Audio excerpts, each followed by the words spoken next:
learning about studying 2D animation at AIT. So to start with, can I please invite Nick for a quick hello? Hello, can you see me? Hi, Nick. How are you? And also Ed. Am I showing up on the screen? No. There we go. There you are. And also William. We'll just get away from everybody if William's there. Hey, William.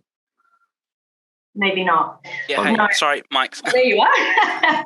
Awesome. So this is our team for our 2D animation talk today. Nick is one of our educators who actually is based in Sydney, who will be starting off with a demo. William, we will be speaking to a little bit later. William is actually one of our graduates. And also I believe Ant has a couple of words as well. Yeah, so how you going, everyone? So I work with Donna. I'm one of the enrolment advisors as well. So I'll be running the chat that's through Zoom here through the session. So it's already sort of going off. So you can ask as many questions as you want while we go through 2D animation, and I'll answer everything the best I can. Chances are a lot of you have the same questions. So if you can just tick it to all panelists and attendees, or if you have the new Zoom to tick it to everyone, and that way everyone can see the same questions and my answers. But I'll come on at the end and we'll have a bit of a talk about everything as well. So I'll see you in a bit. Fantastic. Thank you. Looking forward to your demonstration right now, Nick. Oh, cool. So do I begin right now? Right. One moment. Here we go. All right. Hi, everybody. Just let me know if you can see and hear everything. Hello? Yep, you can. Okay, I thought it logged out. Oh my gosh. Okay. Hi. So today we're going to do some 2D animation. I'm going to explain how this is kind of the method we use at AIT, which is hand-drawn traditional 2D animation, despite what you might think using a digital tool. So when people think of animation, it's like, how do I go about it? It sounds so daunting. I know how long it takes to draw something. It takes me 4 hours to do a completed piece. How am I going to do that on every frame, right? So there are many there are specific stages that you have to achieve before you can arrive at your final output. And it may not involve drawing your character perfectly on frame 1 and then drawing your character perfectly on frame 2 and 3 and 4 and 5.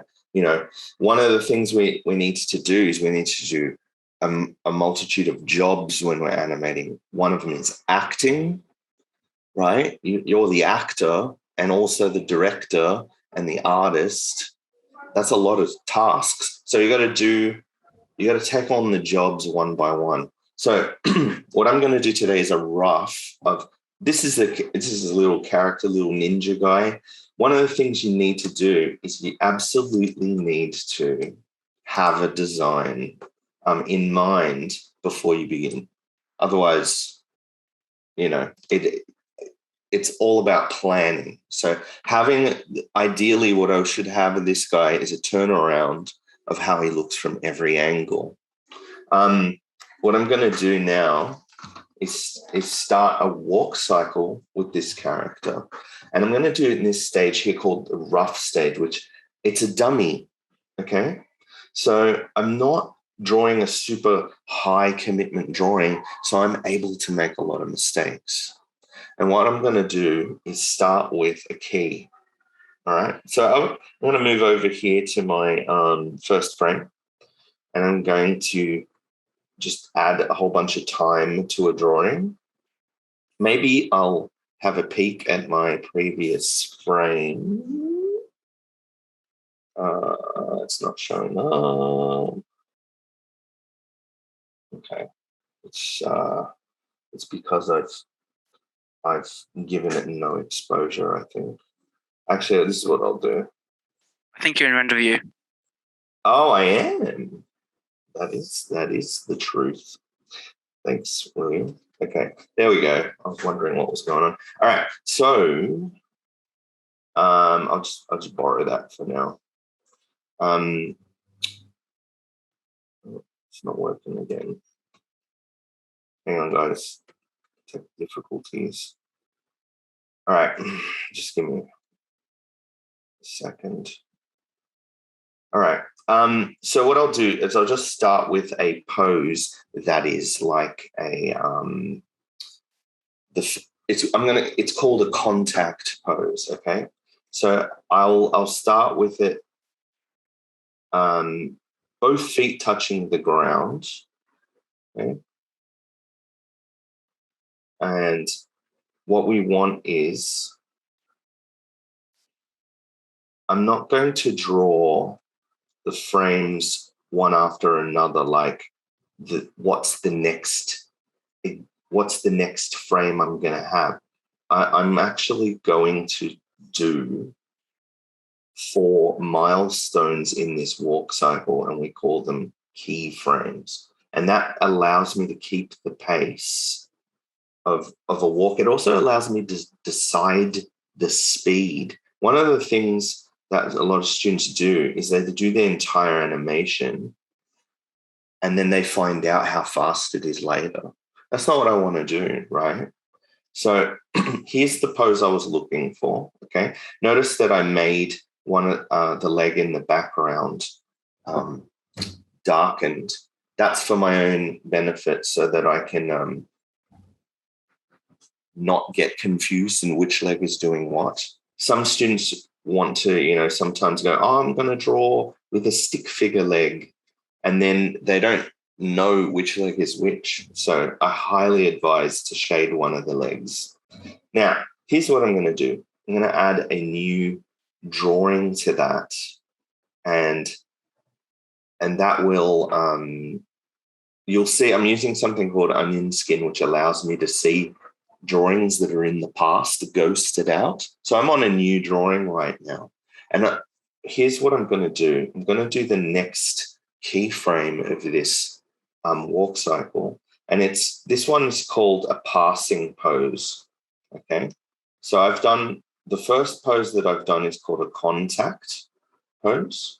And that's because both the foot that is seeking ground has made contact with the ground. Now I'm going to draw the passing pose.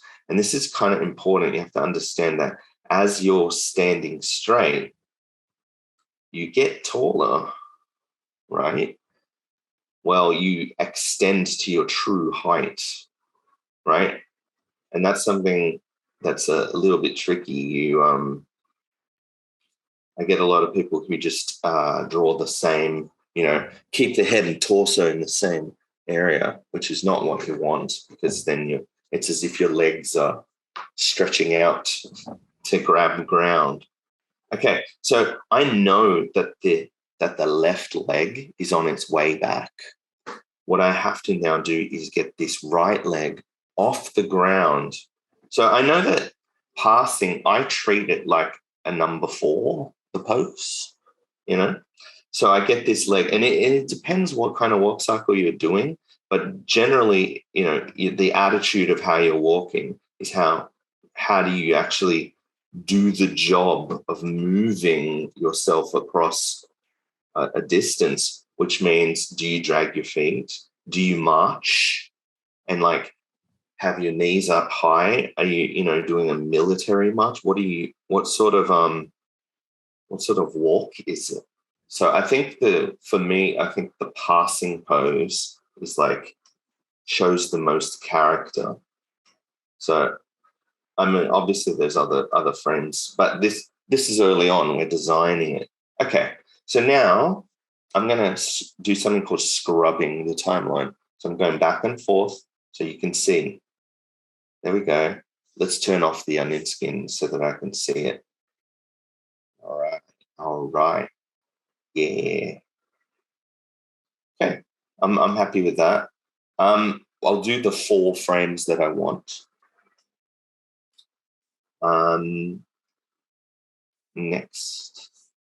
So here's the next pose. it's actually the same as the contact pose, but with the other leg. So we're going to do not really a trace. I mean, you can, but I mean, do it, but you'll never be perfect at it. And that's okay. And that's actually good. We don't want it to look like, see, something I wouldn't do is copy paste the frame and then do a hatchet job fixing it. Because like, I wouldn't want wouldn't want it to be evident that any part of it was perfect. I wouldn't want it to be perfect, because when you do something super impossibly perfect, you understand a computer did it. Like when you're watching it, oh, why does that line up precisely where that other leg was, So the more you can hide the fact that you're using a computer, the better, in my humble opinion. Okay, so here we've got the same pose, but I've swapped the legs. And the final one is, you guessed it, the same pose passing, but with the legs swapped. So I'll do that. Here we go.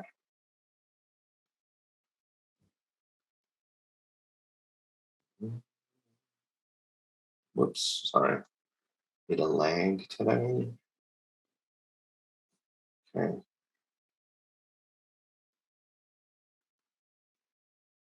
Something like that. And shade the other leg. Now, here's what I'm going to do. I'm going to watch it. I'm going to hold, I press loop. I don't need sound. What's going on? And my movie begins here. So let's watch it. Now, I know that this is not well animated, right? But I determine now whether I like the speed, because I can improve the quality, but the speed is set now via my keyframes. I can choose to have it go slower. I can say that's too much of a hasty walk. So I could add more exposure. 1, 2, 3. 1, 2, 3. 1, 2, 3. Okay, cool. And let's check out how that feels. Part of it is like you've got to imagine how it's going to be. So that's actually, I like that a little more. I'm going to go with that. Even though my previous example was that other speed, I'm going with this. All right. Can somebody with a voice tell me how much time I have left? Anybody? Still got 10 minutes, Nick. Wow. Really? I ran out of time yesterday at this part. It means I have to continue. All right. Let's go. So what I've just done is added blank frames in between everything. So there's like a strobe effect now. And that kind of helps you imagine, like your brain can fill in the blanks a little more with this now. So you can imagine it walking a little smoother by seeing the fact that those drawings don't last as long as they did. And there's now a gap, a drawing, a gap, a drawing, a gap. What we're going to do is we're going to do in-betweening now. Actually, we're doing it's called a breakdown. But you understand when I say in between, it means you're drawing a drawing that goes in between two drawings. So I'm going to turn on my onion skin and look at the first drawing that's in the past. And then I'm going to go to my onion skin and look at the first drawing that's in the future. I'm going to actually change the color of my onion skin future drawing because it's too weird. That's it. There we go. Now I can see it better. All right. So let's talk about what goes on. So it looks like the purple is where it was, the green is where it will be. Now, it's not always correct, but, you can generally sort of look at where the gap between the lines are, and then fill it in. But sometimes it's not the situation that it's going to be in that spot. In this case, though, it is, okay? So I can see that the torso is there. Now, this is where it gets tricky. Oh, my God, so many legs. Lucky I shaded them in, right? So what happens, looks like it was here, will be here. So it must be something like this. I'll draw the one that's in the foreground first because I can use it to hide whatever I don't want to do with the other leg. Kind of bad, right? Now here, this is tricky. What's going on here? I've got a foot that's off the ground and a foot that's on the ground. What's the hybrid version of that? Well, I always like to think about the thigh being the boss. The thigh is the boss, right? Because wherever the thigh goes, everything else follows. I can figure it out after I draw the thigh. So what was the thigh doing before? It was here, and then it will be like here. So that means I could bank on it being kind of straightening. It's kind of a safe guess. And now I kind of want, what's the halfway point between a foot that's like that and a foot that's rotating like that? Well, I guess if it's got to be attached to this knee, then it's something like this coming off the ground. I could do it a little better than that, actually. Okay. So I could just draw it like that. I'm going to shade it in. All right. Let me delete the these guidelines that are inside the leg, which would be confusing to see. And let's scrub the timeline. All right. We've got our in-between pose on the way there. Notice I'm not doing the arms yet. We'll do them later. Don't do too many things at once when you're animating, okay? So they do matter, but we can get away with not doing them now. We can do them later. So 1, 2, 3. All right. I'm in the next in-between zone. And this one's a tricky one, okay? This one's tricky because it defies a little bit of logic. Looks like that you want to draw the head in between. In fact, you draw it above everything, because this is the part of the cycle that is the highest point, and then you're coming down. So I'm going to raise everything. It's the one before the contact. Okay. So here, should I? Yeah. All right. I'll draw the waist there, and leg out with tippy toe, sort of hint of toe, and then this thigh is cut. This thigh needs to. Here's the problem. Here's the problem I always had when I didn't do this properly. This leg needs clearance to swing out. It can't scrape the ground. So that means this thigh has to come out up and let the leg be straight. All right. I'll do something along these lines like this. I am not drawing this very perfectly. Okay. There we go. Something like that. All right. I have just done 2 new types of drawings that I will now need to, as you guessed, do the reverse of. Okay. So this drawing is just like this one, where it's a leg, the leg is going backward. Sorry, now I'm losing myself. Here we go. Okay. Yes. All right. So I could do this 2 ways. I could just continue in betweening like I have, or I could cheat a little and have a look back at one of my drawings that I've just done and this might be my undoing. But swap the legs like how I did with the other ones. With the power of onion skin, it would speed up my demo. Here we go.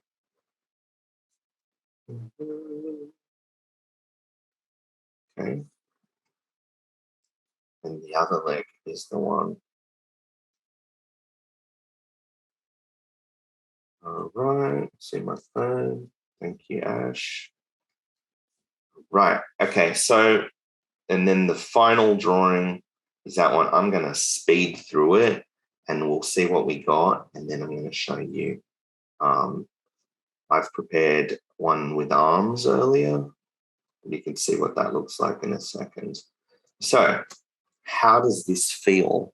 Is this daunting? I mean, I'm talking a lot of technical walking things about legs, but the drawings, do you see how fast I arrived at something that moves? I'm worrying 100% about the acting and not the details of the ninja, the bandana, and any of that stuff. I'm worrying about his movement. And if I hate the drawing, I'll delete it. It took me 10 seconds. No heartache, right? So let's have a look at this walk cycle. Does it work? Yeah. All right. It works. I could. Now, that's enough for breakdowns.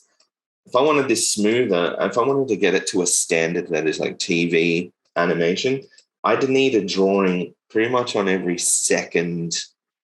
Every second frame is kind of what you aim for with general animation, depending on your budget, right? So I would subdivide this even more and I would do in-betweens even further and it would make the animation smooth. At this standard right now, pretty choppy. Okay, so if we were to continue, let's move this. So this is one I did earlier. So there he is walking, and now adding the arms. I do it on another layer. See how I turn that layer on? Because I didn't know what I was doing at the time. So I'll do what I know first and do the next few things on other layers. And then I can trace it, Then I can add details and his face or whatever I want to do. And then I'll throw away the sketch layers and arrive at this. And I'll turn on render mode so that you can see the shadow. So I apply a shadow and have it stain the image. And that would be the result. How's my time?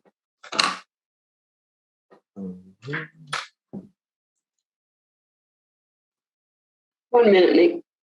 Okay, cool. So yeah, I mean that's all I was going to do for this demo. What's the other thing I was going to say? Yeah, when you get to this stage here, it's called cleanup. And what you want to do is you want to make sure that the lines that you draw are able to be filled with the fill bucket and are not in any way kind of this is the type of thing you'd like to avoid, where you've got little ends and little I call this chicken scratches. So there's a lot of students who are new who draw like this, and if you're going, oh my God, it's calling me out, that's fine. There's a bit of practice that needs to be built. So line confidence is needed, and that is something you'll build on. And there's also the good old stabilizer, which makes things lovely. All right. I'm sure you're familiar with that if you use Clip Studio Paint. Yeah, or Procreate even. Okay, so that's my demo. That was amazing, Nick. Thank you so much. I hope everybody enjoyed the demo. Nick will actually be joining us at the very end of this session for Q&A, and definitely if you have any questions, just make sure to pop it in the chat and we can definitely talk about it shortly and answer in the chat as well. Beautiful. Thanks, Nick. Thank you. Now, okay, so moving on. So our 2D animation graduates. So as we introduced earlier, we do have William with us today, and William actually graduated in 2019, and we'll speak to William more about his work shortly. We've also got Chelsea Thompson and Joel Surditch, who actually graduated in 2018, who both now work for Flying Bark Productions. And whilst we're sort of talking about 2D animation graduates, I will get Anthony to drop the registration link for our January session for our grad talk session, which will be a really great opportunity for you to meet some of our other graduates as well. Beautiful. So if I study this course, what type of jobs would I be looking at? So character designer, character animator, technical animator, or even a concept artist. 77% employment rate, which is really huge for our grads. And they're working at places like I mentioned, Flying Bark, Poke and Bear, Method Studios, Kapow Pictures, Cheeky Little Media, just to name a few. What we are really proud of is we are the most focused 2D animation course across Melbourne and Sydney in higher education bachelor. That is what our focus is. So let's have a look at our intake. So what's really great about AIT is we do offer quite regular intakes, whether it may be February, May or September every single year. We also have a campus in Sydney and Ultimo, and also Melbourne right on Spencer Street across from Southern Cross. So very, very central. You do have the option of doing a Diploma of Interactive Media, which is 1 year to complete. We also do the Associate Degree of Interactive Media, which is inclusive of the diploma in the first year. And we also offer the Bachelor of Interactive Media in study term of either completing it as an accelerated version in 2 years if you want to get into the industry quicker, or go with our 3-year standard model. As you can see there, we've featured the prices for you for both international and domestic, and our team can assist you with sort of any questions you have in regards to pricing in the chat. We also offer fee help for Australian citizens as well. So what you're going to learn. So to create, produce and direct compelling animated stories based on your own imagination, what it takes to achieve a standard to get hired in the animation industry, and to appreciate the beauty and embrace the unlimited application of animation. Awesome. So I'd like to invite Nick back if Nick is available.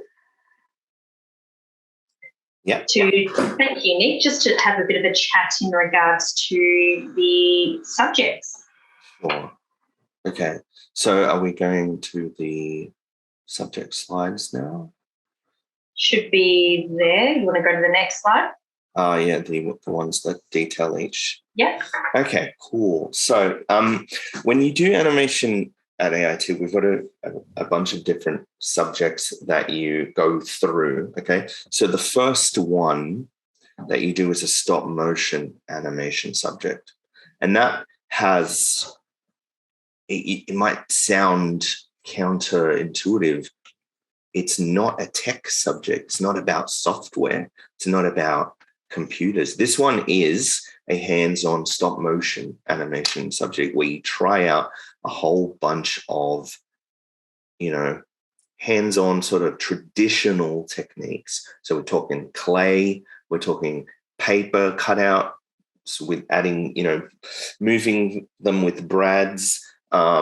We've got, pencil animations, the big one, and other styles involving like a flip book.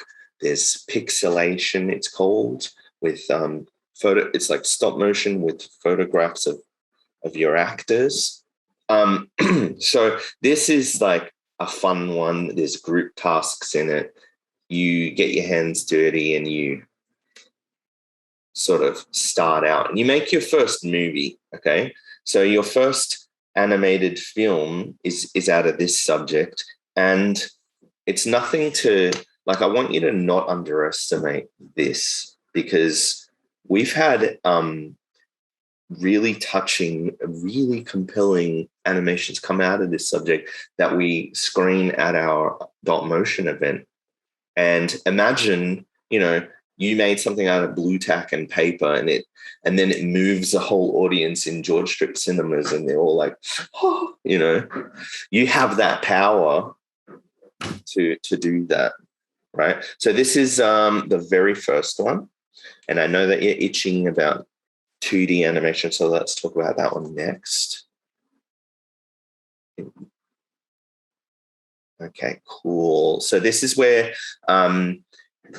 it is the learning how to animate with software subject, but it's not, I've never treated it as a software-focused thing, okay? So we're using Toon Boom, the program that you watched me use, and what you do in this subject is you create the pre-production materials first of a character that you are going to use in a film and a storyboard, as you can see on the screen there.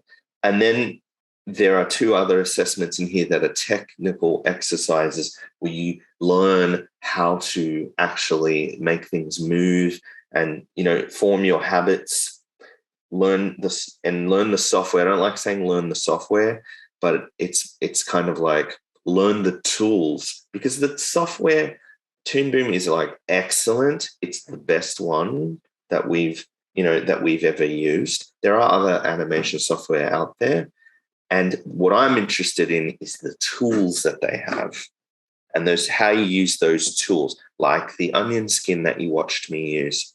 Okay, so this is creating base materials for a film that you create in the next subject. So you're not actually creating a movie in this subject, but you're creating all the material for that movie, because animation is planning. So let's go to the next slide, which is called Advanced 2D Animation. So this is a subject where you make that movie that you promised.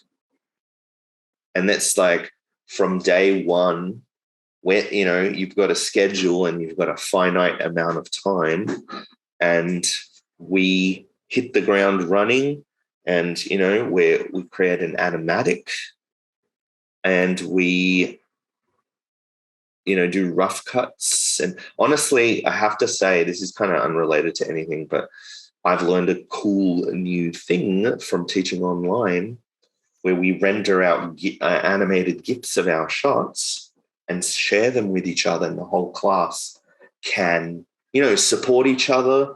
There's a little bit of competitive nature in that, but people get hyped. I find this subject really exciting. So this is, everybody sort of gets to know your movie, and you get to know everyone's movie. And what ends up happening is people cameo that guy's characters in their movie, and all these silly things happen, but it's kind of like a community thing, but it is still an individual project. So you still get to have your God complex here, but that's in the next subject. Let's go to the next slide. It's your first taste of teamwork, right? So in this subject, you've gotten, like, everybody's got an animation under their belt now, and what happens is we form the teams, and everybody shows each other, well, this is my previous work, well, this is my previous work. And then you come up with a story together. But in this subject, I like to give people, not like, I don't just go, all right, off you go and do what you will. It's that people have strict roles. So there'll be a director and there'll be an art director. So somebody's in charge of the character designs. So, and then somebody's in charge of the storyboard. and then somebody who's in charge of the sound. So like that, there's less, everybody's going to share cleanup. Don't worry about that. But, there's identity in each of those things. And I feel like it creates sort of a nice system where people can feel like, something's coming together with each of their visions. So this is challenging. This is where your personalities come out and clash, and you find out a lot about yourself and you find out a lot about other people. One of the biggest things that you have to learn is how to communicate. You've got to communicate. You cannot, take a bunch of shots and go AWOL. You've got to be in communication with your team at all times. So that is a taste of professionalism, which will lead you to, and Donna will talk about this next one. Thank you, Nick. That was amazing. So the Forge is a very exciting final project that you work on. And basically, it's a rigorous and professional briefing and presentation process. You create an online presence and campaign for your project. And an industry panel will actually see your final project. And it's a great way to actually network, put your foot in the door, build your LinkedIn. I don't know if Nick wants to add on to this. Yeah, I can if you want. So it is like it's a team based project, and it's treated like a job. And it's more serious than the previous one because there are more, I'll say, not stakeholders. There are panels of teachers reviewing what you're doing, and there are milestones to meet. And like Donna said at the end, there is an industry panel. That's, there's a lot of handshaking and business card swapping going on at that. You kind of want that to be your moment of glory. So, this one is like, I see it as a reality TV show. No one gets voted out, though. Great experience, though. Yeah. Awesome. Thank you so much, Nick. All right. We'll move on to the next slide. So our students win awards, which you would have heard Ronan mention as well. So our students consistently rank as finalists in awards festivals across Australia and even around the world in recognition of the quality, creativity and technical excellence of their work. We proudly recognise and celebrate their outstanding achievements. The following highlights above actually represent just a small portion of the growing list of accolades that our students have actually received. Now, we won't be playing this one today, but Anthony will pop the link in the chat. It is actually found on our YouTube channel. And it actually won as a finalist as the Animation Effects Awards in 2019 and won the jury's prize at the Rising Star Film Festival in 2018. So one we're very proud of. Moving on. So portfolio reviews by the best leaders in the industry. So AIT has strong ties to Walt Disney Animation Studios in Los Angeles. Award-winning character designer Jose Zelaya is one of the creative masterminds behind Simpsons, Futurama, Lilo and Stitch, and even Lion King. He has conducted personalised feedback sessions with some of our 2D animation students. He's also been like a really regular mentor in our classroom that we're really proud to share on. So moving on back from the Forge. So these are just a couple of our past Forge panellists. You would have noticed that Sandra is actually joining us today from Kapow Pictures. And just to name a few, like Isla Curtis from Cheeky Little Media, Josh Wolski from Flying Fart Productions as well. So students often get offered job interviews, internships or paid employment on the spot from our Forge project and presenting to the industry panellists. Something else we're really proud of as well, we do offer scholarships for both international and domestic students. Thais will be able to leave a link in regards to information on the international scholarship in the chat. With the Initiate, it's focused on domestic, and basically recipients of this scholarship will actually be awarded a discount of 50% of their first term and 50% of their last term, and we can leave some information in the chat for you. So as we mentioned, really regular intakes, February, May and September every year. So if you feel you've just finished, your BCE, HSC, then you've got the ability to actually have a bit of a break and work if need be and start mid-year or end of year. The enrolment process. So as you have met earlier, I'm actually one of the enrolment advisors for Melbourne, as is Anthony in Sydney, and we can sort of walk you through the process. But it's as simple as applying online. We will need some documents submitted that are certified, generally like a passport, driver's license, birth certificate, highest level of education, year 12, and also the final stage would be if you are going with a payment plan or if you wish to go with the help being an Australian citizen. If there's any sort of questions in regards to the international enrolment process, Thais in the chat will be able to answer them for you. Our links for applying, so ait.edu.au, apply now, and international at ait.edu.au. Awesome. So now I would love to invite William on screen. Hello. How are you today, William? Good? I'm all right. How are you? Yeah, good. Love your headphones. Nice and green. Awesome. Thanks. Cool. So I've got a couple of questions for you, William. Mm-hmm. So to start with, who are you and what did you study at AIT and where did you study and what year did you graduate? And I'd love to sort of just learn a little bit more about what you're up to right now. Fair enough. So my name is William Partridge. I graduated in 2019 at the Sydney campus. And basically right now I'm working with Untitled Media.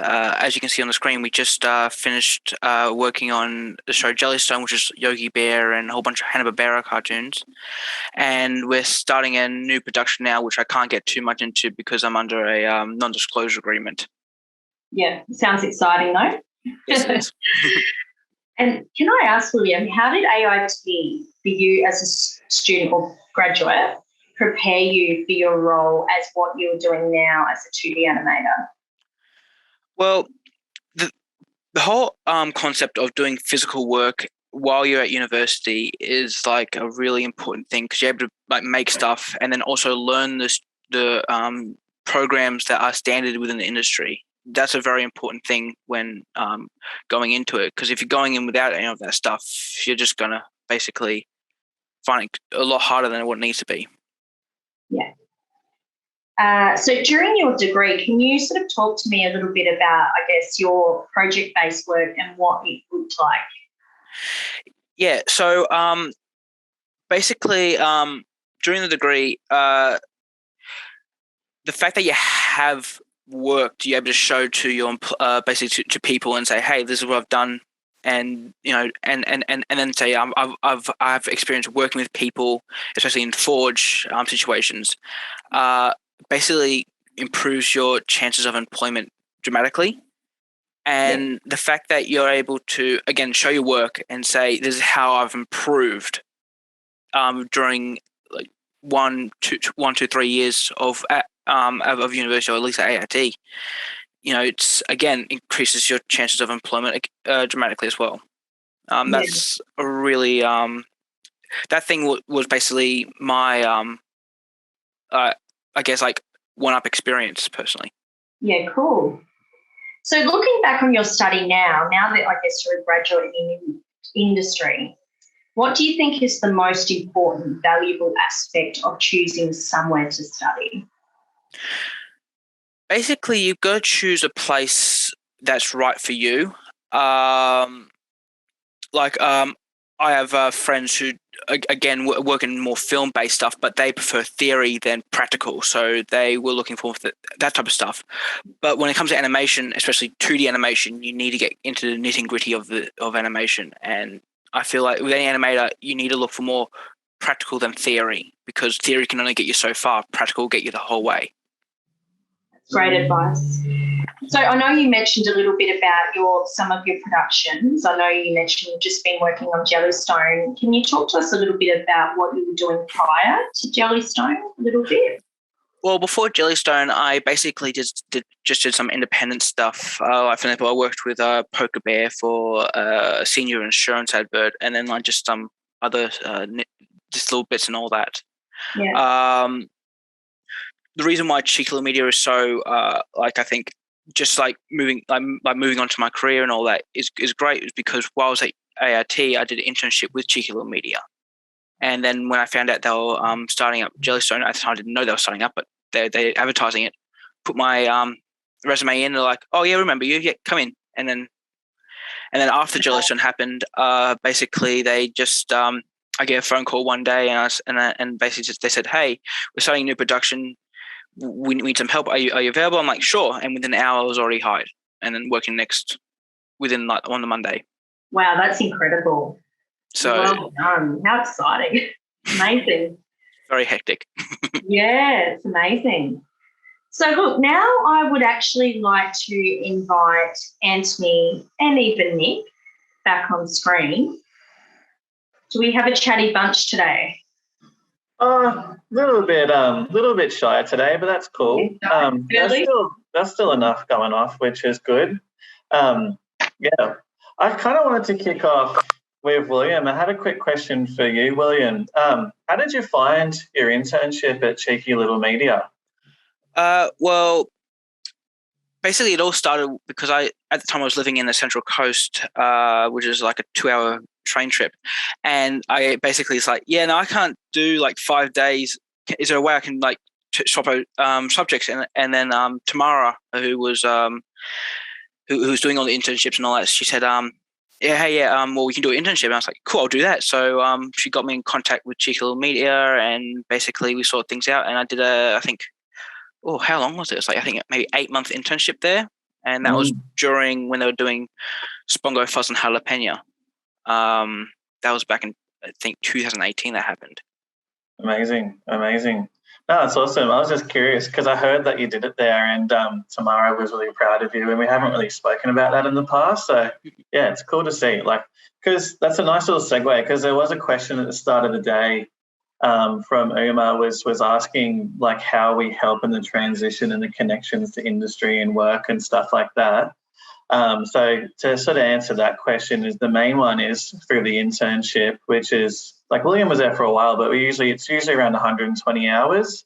But you construct that kind of based on what the animation studio wants you to do in terms of whether you're there 9 to 5, Monday to Friday or whatever.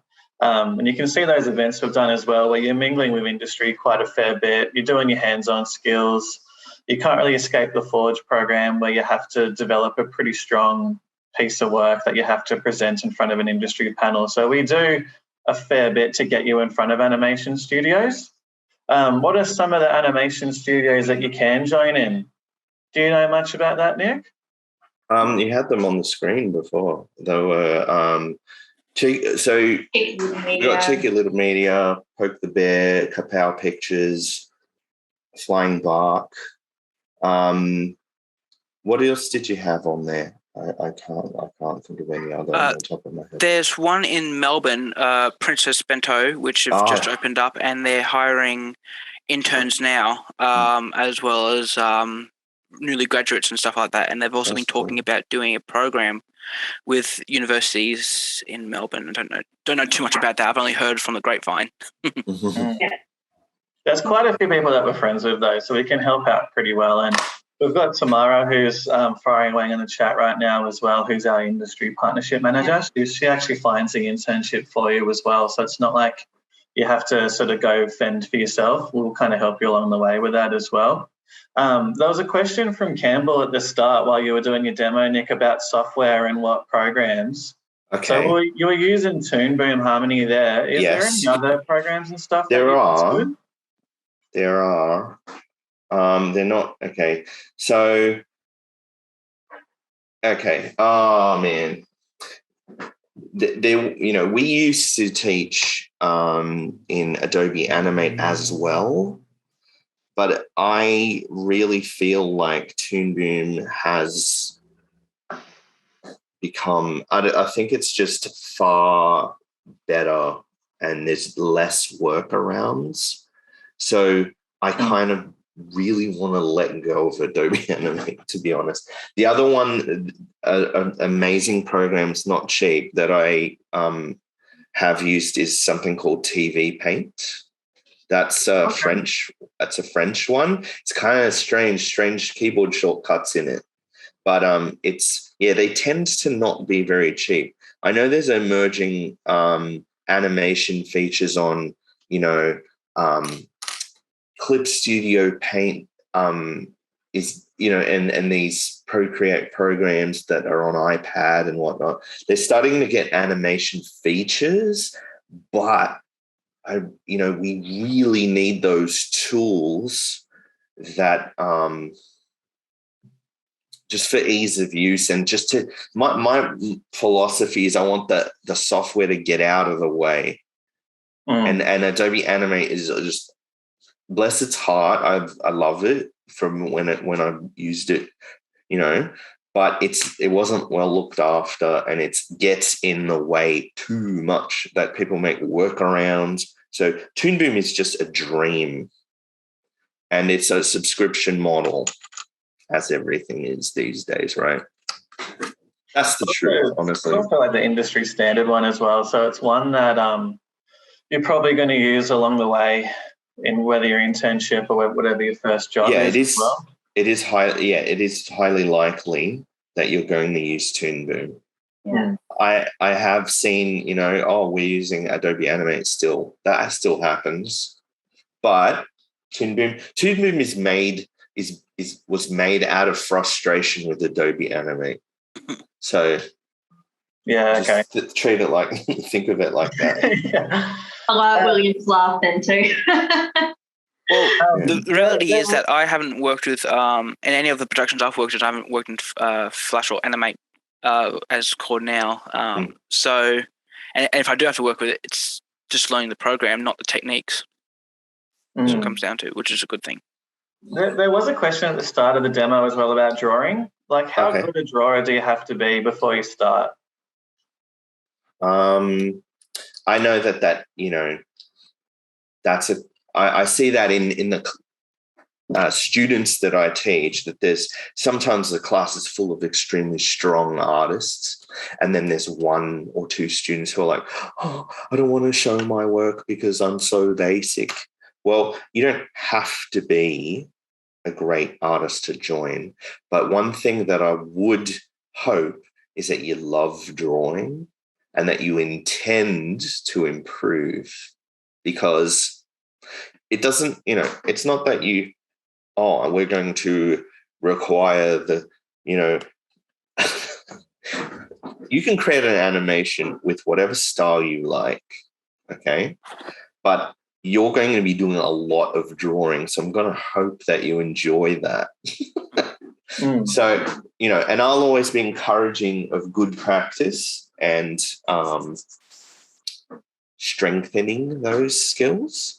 But I know that that's a thing that people are really daunted by, and you're not unwelcome because you are not a great artist, okay?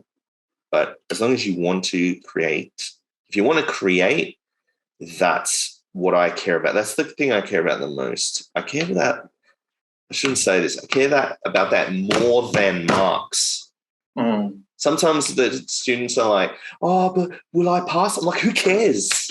Who cares about the marks? Let's make an amazing movie. It's about the love of the craft. Yeah. But then usually that leads to higher marks as well. Yeah, that's true. Anyway. Yeah. It's a safe thing to say then. There was still a bit more sort of course or sort of application-y stuff. So Jaden had a couple of questions around fee help and stuff. So I'll answer that one. So fee help is the same as HEX, basically, where the government pays for the whole course and then the payback just comes out of your tax once you earn over a certain amount.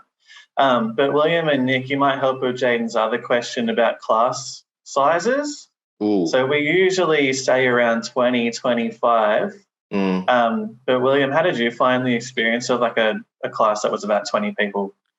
Well, of course, with COVID and stuff like that, things are changing to what I was doing back in the old days before we all were locked inside. But when I like a lot of the classes were very small, especially like the animation classes, because of just like scheduling and how everyone else was working out. And I think in an animation course, I was probably working like there were probably maybe 15, 20 max. So, and which is a great thing because you get to know everyone, and especially, and as well as you also get to know your lecturers, and they're able to help you a lot more if you need some guidance here and there. But but like having a small class is extremely important, or I think extremely advantageous, that's the word, thing, because you're able to get more time with the lecturers and all that, and get to know everyone. All nice little happy family at the end. Yeah, awesome. And then Jaden's come through again asking about actually like applications and how many students we enroll. So I'll help with that. We're looking at around 50 to 60 for February. Your chances of getting in, like if you really do want to study with us, we'll find a way to get you in. So don't really worry about that.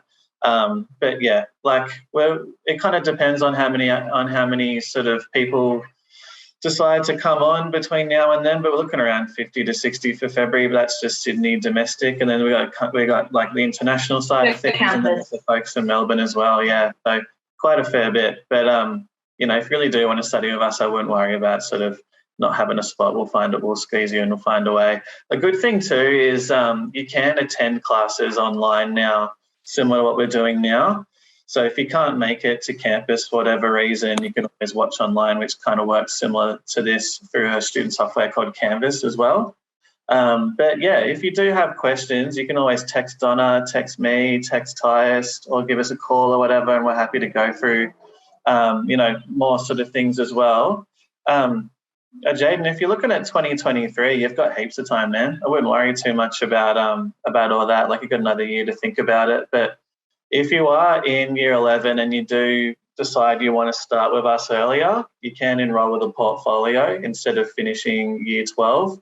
So a portfolio is actually a nice little segue into what Matthew was asking about his sci-fi drawings and stuff like that. So it's basically whatever you want a portfolio to be is your portfolio. So 5 or 6 artwork examples of whatever your particular unique style, passion is.